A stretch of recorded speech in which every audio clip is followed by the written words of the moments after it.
1990년대와 2000년대 이후는 서로 자연스럽게 이어진 흐름이라고 볼 수 있어요. 서양 대중음악의 영향을 받으면서도 한국만의 정서와 문화가 계속 더해졌고, 여기에 기술의 변화와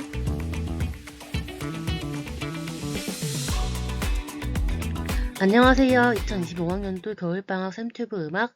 이번 시간에는 우리가 평소 듣는 플레이리스트는 어디서부터 왔을까를 생각하며 한국 대중음악사를 함께 알아볼 거예요. 요즘 우리가 듣는 한국 음악은 하루아침에 만들어진 게 아니에요. 오늘은 한국 대중음악이 100여 년 동안 어떤 흐름으로 이어져 왔는지, 대중음악의 탄생, 전쟁과 미팔군 무대, 아이돌의 시작, 디지털 혁명과 글로벌 케이팝, 네오트로트의 부활, Y2K 리바이벌과 같은 큰 맥락에서 살펴보도록 할게요. 여러분은 요즘 어떤 음악들을 듣고 있나요? 앞에 보이는 차트에 여러분들이 듣고 있는 음악들이 있나요? 여러분이 듣는 한국 대중음악은 100년이 넘는 시간 동안 계속 쌓이고 바뀌고 섞이면서 여기까지 왔는데요. 좋아하는 음악을 그냥 듣는 것도 좋지만 그 음악의 과거를 함께 알면 듣는 방식이 달라져요. 음악사는 지루한 옛 이야기가 아니라 지금 듣고 있는 음악을 더 재미있고 풍부하게 듣게 해주는 힌트가 될 거예요. 지금 보시는 그림은 지난 여름방학 시간에 보았던 서양 대중음악의 계보입니다. 블루스에서 시작해서 재즈, 록, R&B, 소울, 힙합까지 음악은 항상 이전 음악 위에 새로 쌓여왔어요. 한국 대중음악도 이 흐름 밖에 있지는 않다는 거. 즉, K-팝도 세계 대중음악의 역사 안에서 같이 움직여왔다는 사실입니다. 단, 한국 대중음악은 서양 대중음악의 영향을 받아왔지만 그대로 따라한 게 아니라 우리 문화와 정서를 섞어서 다른 음악으로 만들었습니다. 그래서 한국 대중음악의 정체성은 서양 대중음악의 영향과 더불어 한국 대중음악만의 문화인 트로트 창법, 가사의 감정, 아이돌 팬덤 문화와 같이 서양 음악의 복사본이 아니라 한국 사회와 시간이 만들어낸 결과물이 담긴 것입니다. 이제부터는 이 흐름을 시대별로 하나씩 살펴볼게요. 한국 대중음악에는 세 가지 중요한 뿌리가 있습니다. 바로 전통음악, 서양음악, 일본음악인데요. 먼저 전통음악부터 볼게요. 우리나라에는 오래전부터 각 지역의 삶과 정서를 담은 향토 민요들이 존재했습니다. 그 중에서도 가장 대표적인 민요가 바로 아리랑이죠.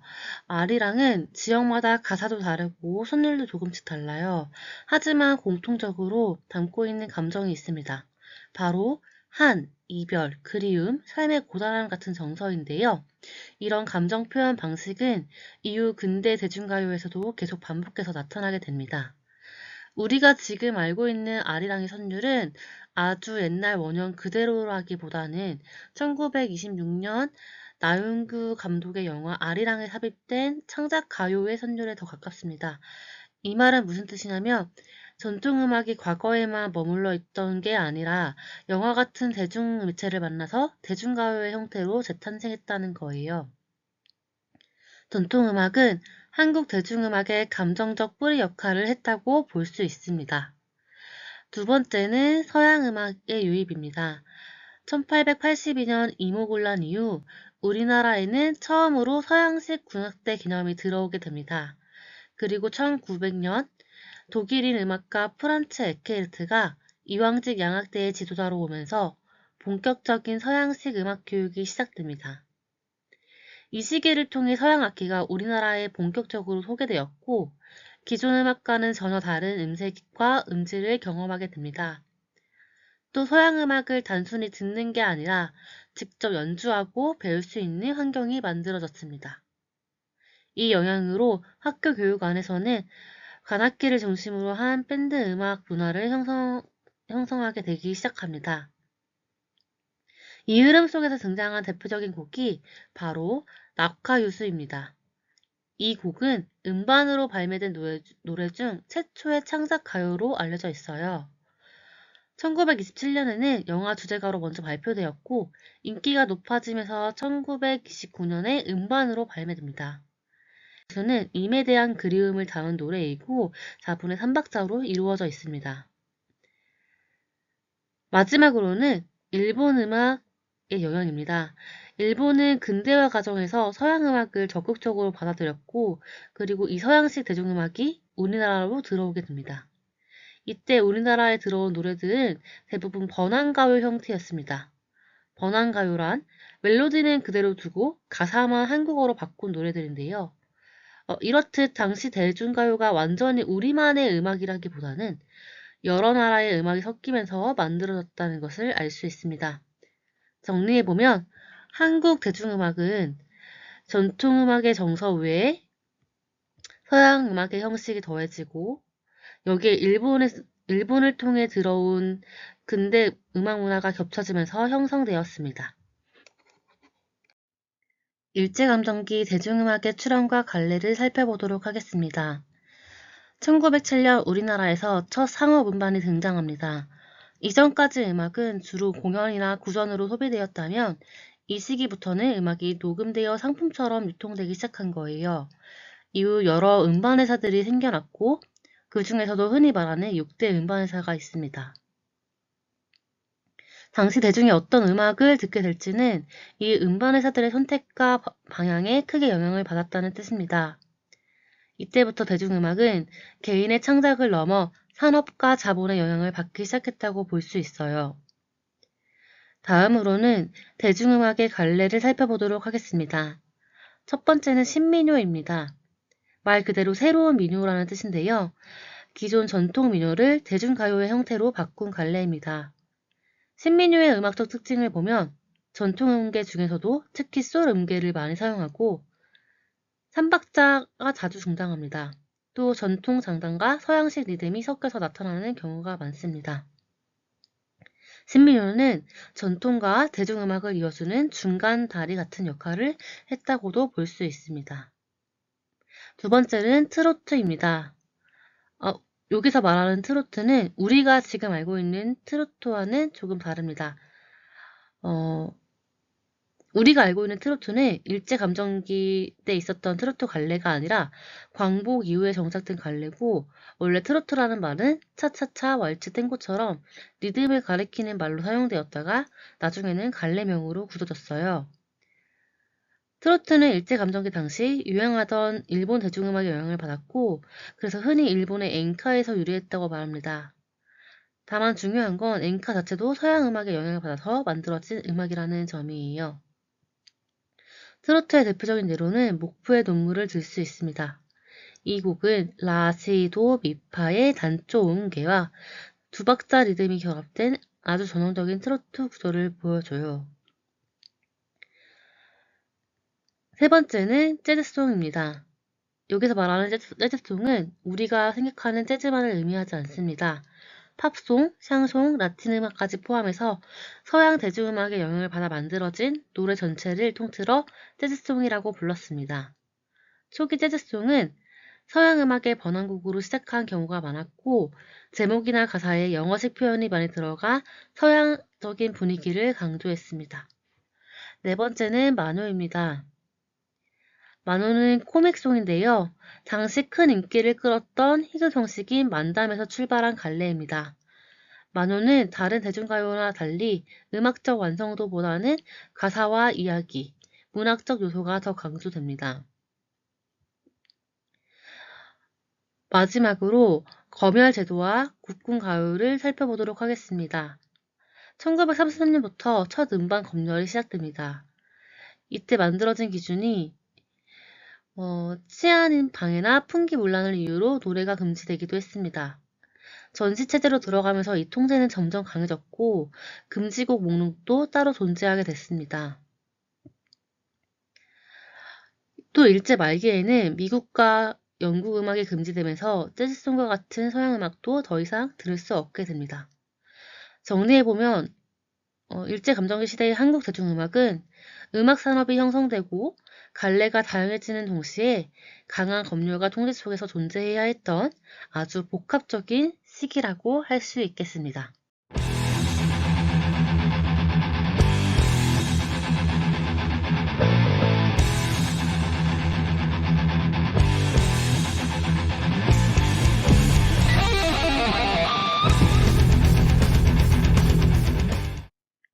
전쟁 이후 대중가요의 형태에 대해서 살펴보도록 하겠습니다. 전쟁이 끝난 후 1954년을 전후로 음반 산업이 다시 움직이기 시작합니다. 새로운 음반 회사들이 생기고 LP 음반도 등장하면서 음악을 듣는 방식 자체가 바뀌기 시작합니다.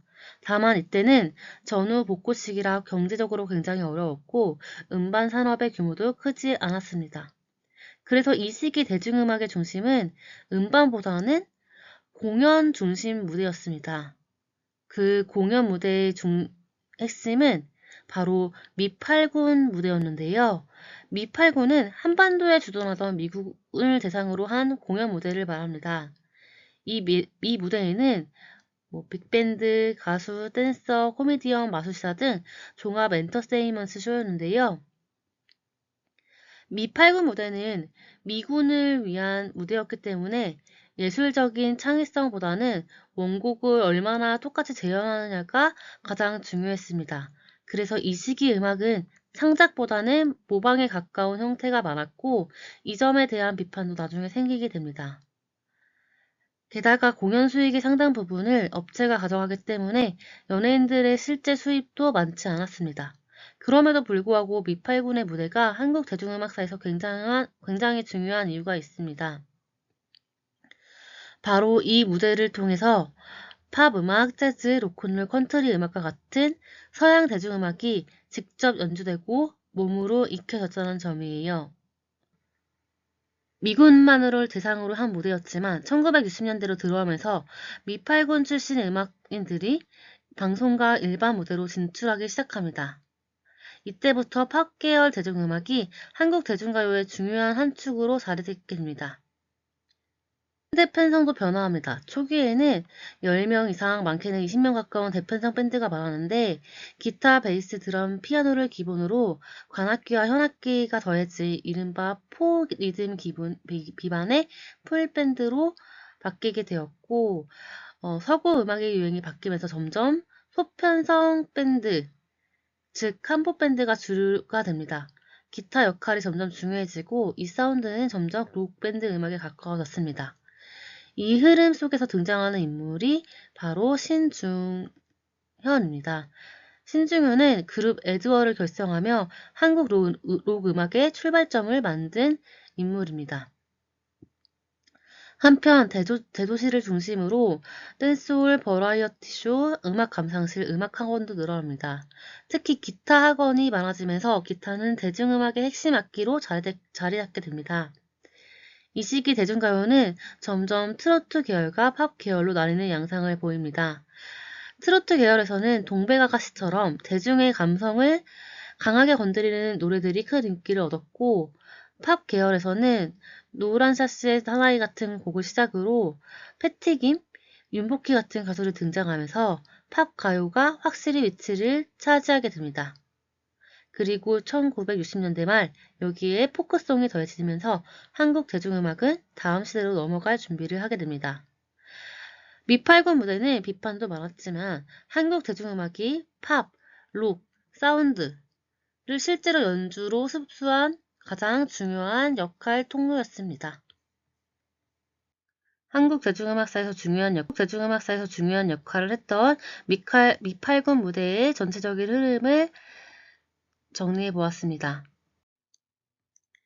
이어서 1970년대부터 80년대의 한국 음악을 살펴보도록 하겠습니다. 이 시기의 한국 대중음악은 지금 우리가 아는 대중가요의 모습으로 자리잡는 과정이라고 보면 됩니다. 먼저 1970년대입니다. 이 시기의 핵심 키워드는 포크와 록 그리고 청년 문화입니다.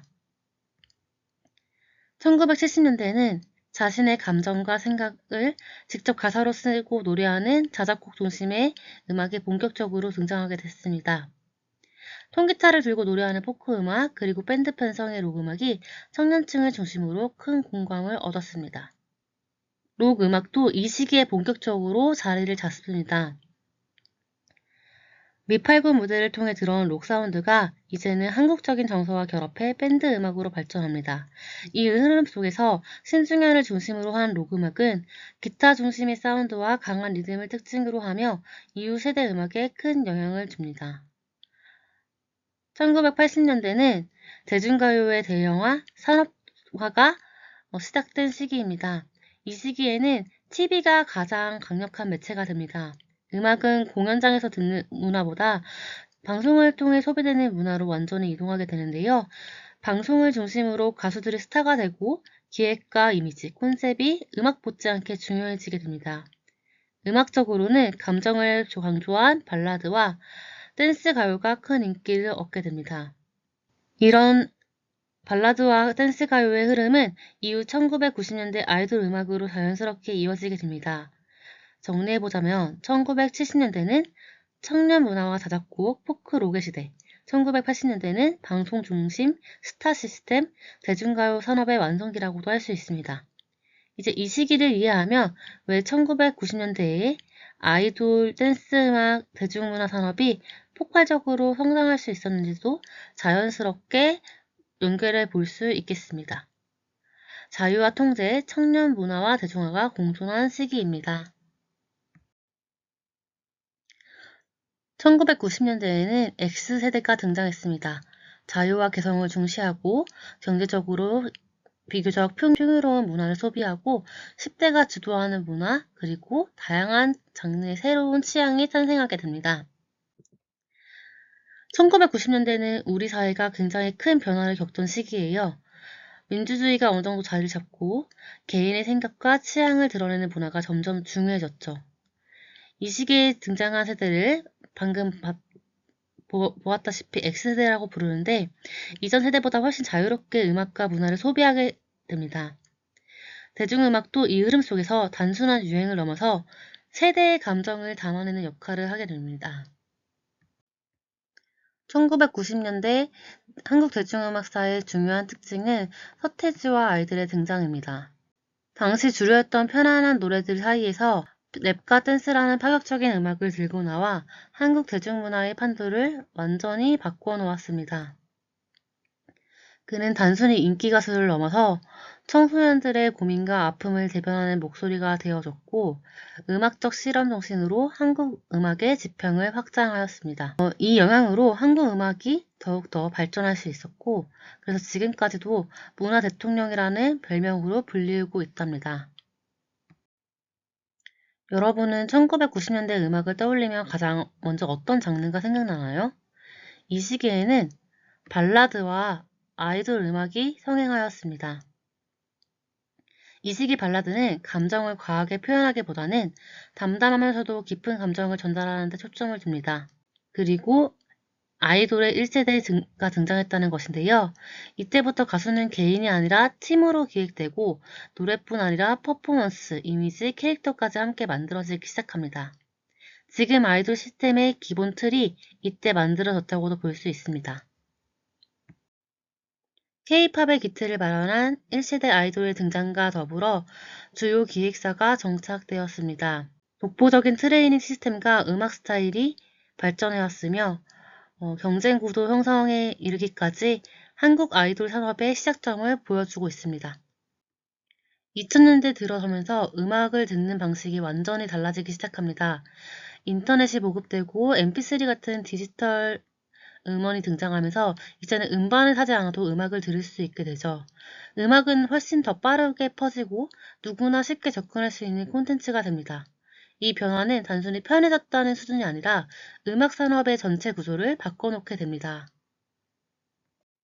mp3의 등장, P2P 서비스의 등장으로 인해 음악 산업이 물리적 매체 중심에서 디지털 중심으로 급격히 재편된 과정을 보여줍니다. 특히 저작권 분쟁을 거쳐 스트리밍 서비스가 정착되면서 음악 시장에는 월정액 기반의 새로운 수익 모델이 형성되었습니다. 결과적으로 음악 소비의 패러다임이 소유에서 접속으로 변화되며 앨범보다는 싱글곡 중심의 빠른 발매 주기와 디지털 마케팅이 활성화되는 계기가 되었습니다. 2000년대 음악 분위기는 90년대와는 조금 다르게 나타납니다. 여전히 발라드 중심 장르였지만 R&B의 영향을 받아 감정 표현이 훨씬 직접적이고 강해집니다.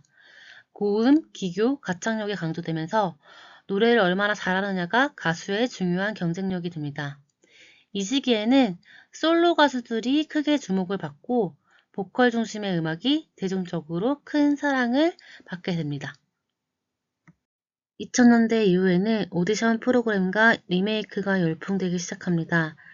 2009년 슈퍼스타 K를 시작으로 서바이벌 오디션이 일반인의 스타 등용으로 되었으며 나는 가수다 등을 통해 실력파 가수들이 재조명되었습니다. 이와 함께 과거 명곡을 현대적으로 재해석하는 리메이크 트렌드가 확산되었고 세대를 아우르는 음악적 공감을 형성하며 우리 음악 유산을 풍성하게 계승하는 계기가 되었습니다.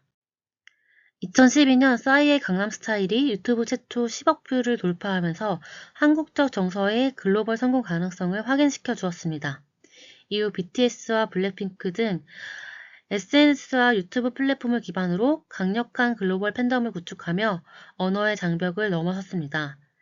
K-팝은 실시간 소통과 팬덤 문화의 진화를 통해 전 세계 대중문화의 주류로 자리잡게 됩니다.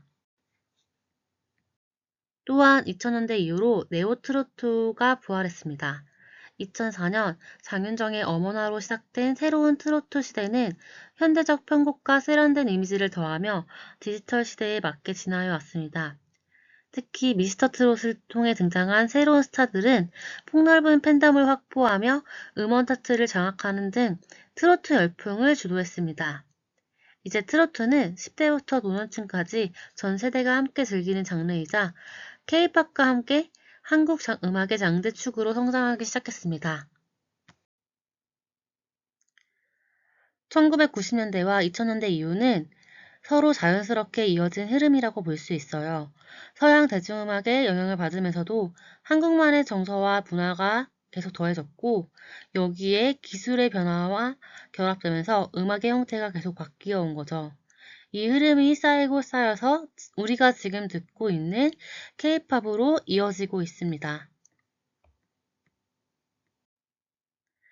우리가 오늘날 일상적으로 듣는 음악 속에는 앞서 살펴본 것과 같이 지난 100여 년의 소중한 역사가 층층이 쌓여 있습니다. 오늘 살펴본 한국 대중음악의 발자취를 떠올리며 여러분의 플레이리스트를 다시 한번 감상해 보시기 바랍니다.